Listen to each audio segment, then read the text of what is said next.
वंचनेतून शिरीष महाराज मोरेंनी आत्महत्या केली आणि कुटुंबावरती दुःखाचा डोंगर कोसळलेला आहे। आता उपमुख्यमंत्री एकनाथ शिंदेंनी महाराजांच्या कुटुंबियांवरील कर्जाचं ओझं कमी केलेलं आहे।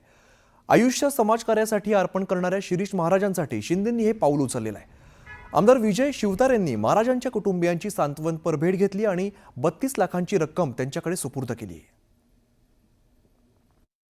नैतिकता म्हणून त्यांच्या आत्म्यास शांती लागावी त्यांनी तो शब्द लिहिला होता की समाजाने पुढे यावं माझ्यासाठी।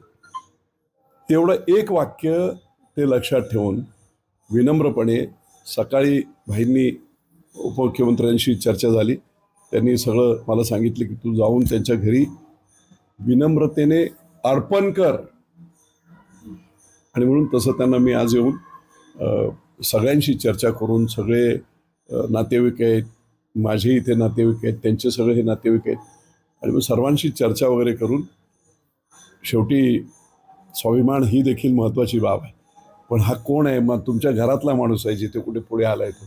आणि त्यामुळे आम्ही सगळेच एकनाथ भाई असतील, आम्ही सगळेच प्रामाणिकतेने, निष्ठेने, विनम्रतेने हे आपलं कर्तव्य आहे आणि म्हणून मी त्यांच्या ते सुपूर्द करून आता निघालो आहे।